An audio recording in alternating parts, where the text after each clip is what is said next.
ఇక్కడ మంత్రివర్గం నుంచి ఒకవేళ దామోదర రాజనరసింహాని తప్పించాలి, ఇంకో ఇద్దరికి అవకాశం ఇవ్వాలి అనంటే, ఆ ఇద్దరిలో రేపు వేముల వీరేశం గారు ఉండొచ్చేమో గదా! మంత్రివర్గంలో. ఎ వీరేశానికి ఆలోచనే లేదు.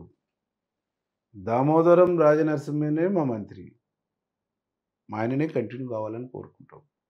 కాంగ్రెస్ పార్టీకి సంబంధించినటువంటి అవకాశాలు ఇచ్చేసినప్పుడు నాకంటే కాంగ్రెస్‌లో చాలామంది సీనియర్‌లుండ్రు.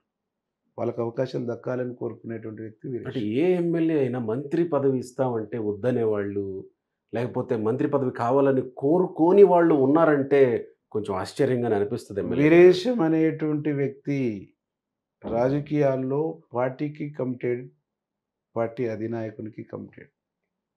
పదవుల కోసం ఏ గడ్డి అయినా పదవుల కోసం ఏదైనా తినేటువంటి వ్యక్తి వీరేశం కాడు.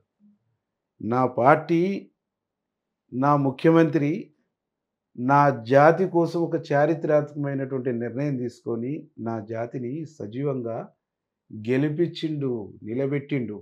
మీ జాతిని కాబట్టి గెలిపించిండు, నిలబెట్టిండు, గౌరవాన్నిచ్చాడు, ఆత్మగౌరవంతో బతికేలా చేశాడు అని మీరు ఇంతసేపు చెప్పినప్పటికీ, ఒక్క మాట దగ్గర అరే!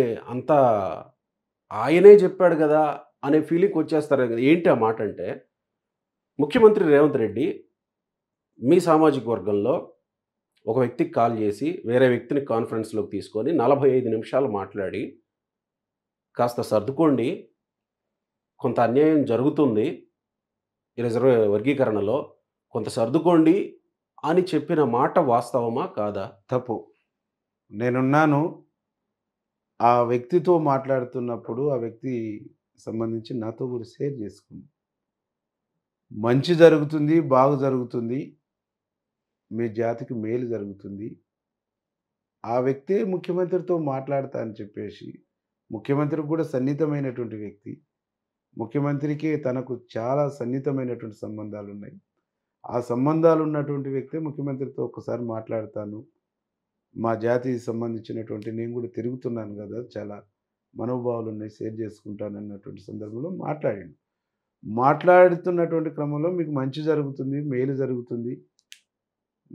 మా కాంగ్రెస్ పార్టీ ఎన్నికల్లో ఇచ్చినటువంటి హామీని, ఎన్నికల్లో మేము ప్రజలకు ఇచ్చినటువంటి, మీ జాతికి ఇచ్చినటువంటి హామీని నెరవేర్చుకుంటున్నాం.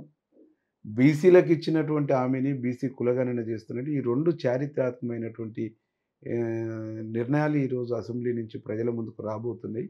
వీటిని మీరు స్వాగతించండి. మంచి జరుగుతుంది గదా! అని చెప్పేసి అంటే చెప్పేటప్పుడు మందకృష్ణ మాదిగ అబద్ధం చెప్పారా? ఈ చెప్పిట్టు విషయంలో? నాది కంప్లీట్ గాని అన్న. Please, please, please. నాది కంప్లీట్ ప్లీజ్, గానియండి. ప్లీజ్ అన్న చెప్పండి.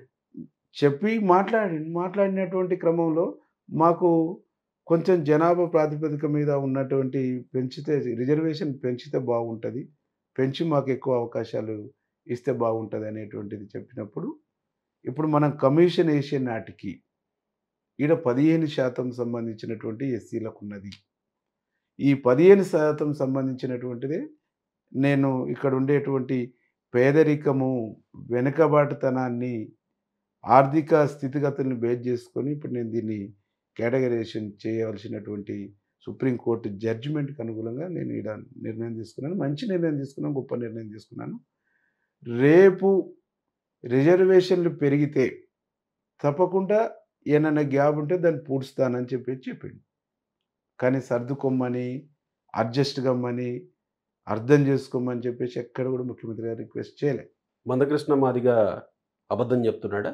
ఆయన అబద్ధం చెప్తుండా, నిజం చెప్తుండా అనేటువంటిది తనకు సంబంధించినటువంటి వ్యక్తిగత అంశం. ఉదాహరణకు గోపి, వీరేశం మాట్లాడుకున్నారు.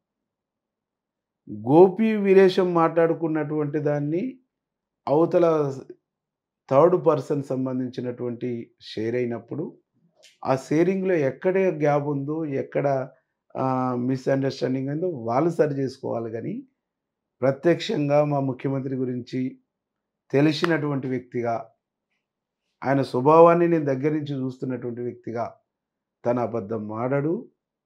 తను మిస్‌గైడ్ చేయవలసినటువంటి ఒకవేళ సర్దుకోండి అని చెప్తే ఎమ్మెల్యేలే చెప్తాడు. ఎమ్మెల్యేలని పిలుచుకొని చెప్తాడు. మంత్రిని పిలుచుకొని చెప్తాడు.